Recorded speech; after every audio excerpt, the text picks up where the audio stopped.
mean, we face several challenges, and as such, for that, many countries rely on the World Bank, the IMF, to basically be able to develop tools to finance that development, finance climate action, to finance infrastructure, and as such, we are at a period in which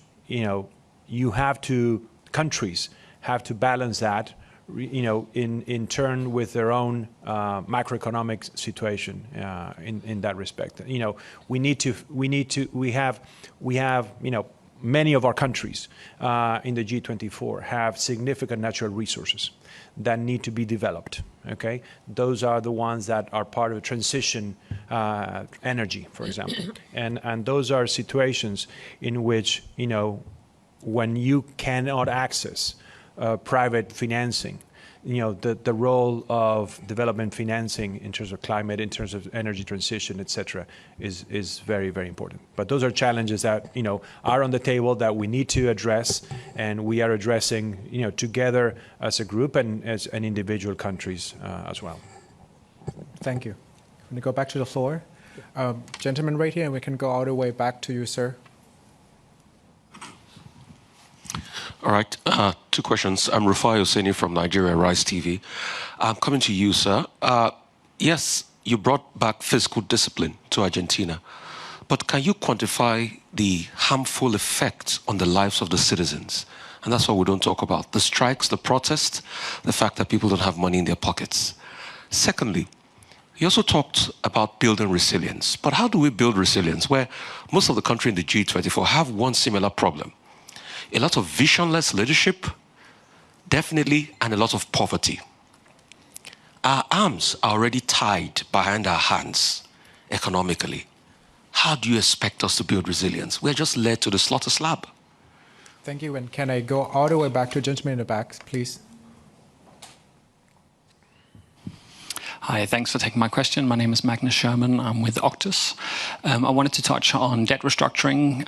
In October, you called on the reform of the common framework, and I'm curious to know more about what sort of reform moves you've seen since then, and also what types of reforms the G24 would like to see to the common framework. Thank you. On the first question, I hate to make reference to Argentina, but the question was directly addressed to that situation. Argentina was facing a very dire situation, 55% poverty rate before this administration took office.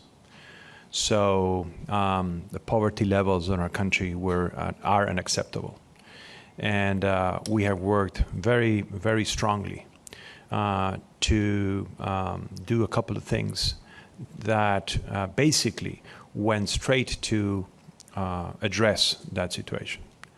By having done our fiscal consolidation, one of the myths were that such a big adjustment. We basically reduced 5 percentage points of GDP deficit in a month, something that has not been done probably anywhere else in the world so far.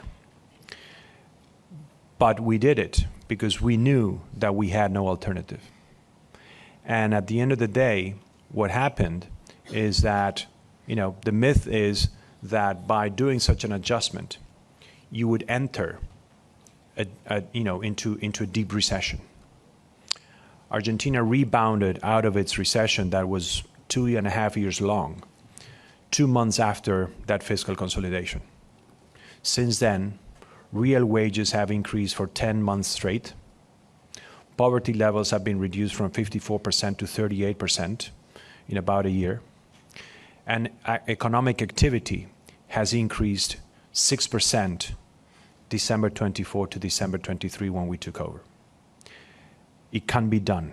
That's the message. There's preoccupations before doing such a big adjustment as we did. But it pays out.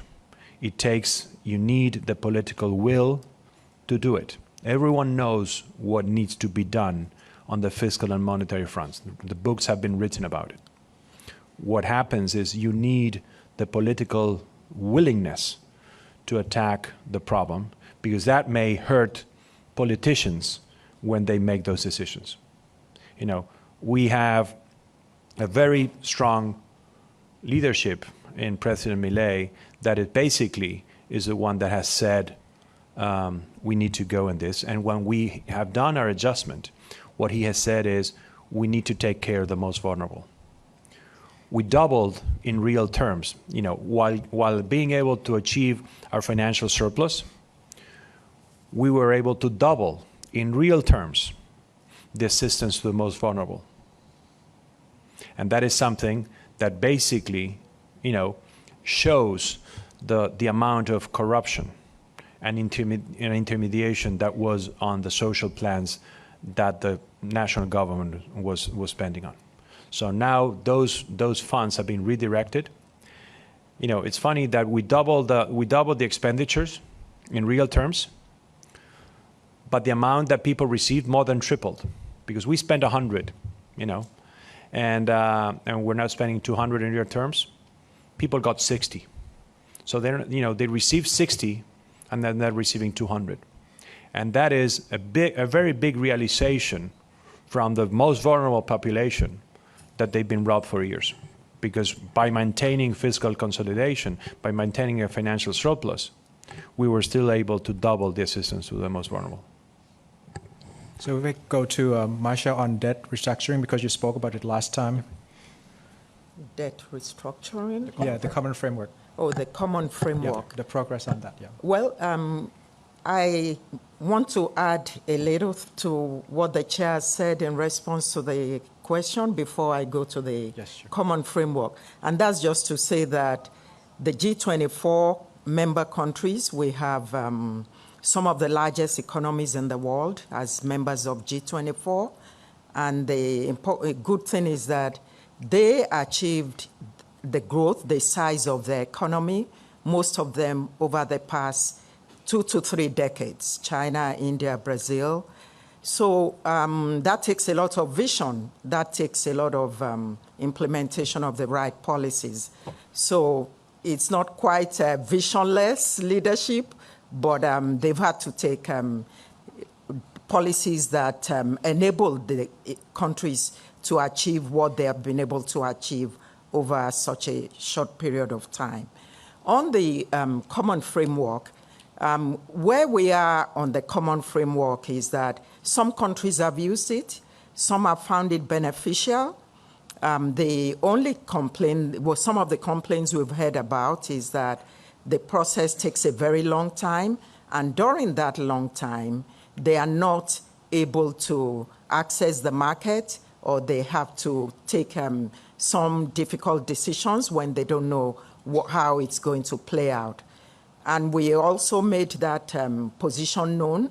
The other issue is we need more participation of private market, maybe of also multilateral development banks, and also to have some precise idea of how it will play out. Some middle-income countries have asked to be part of it. That is not really in discussion now.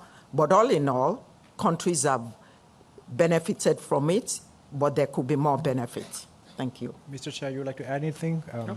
Okay, so we are at time.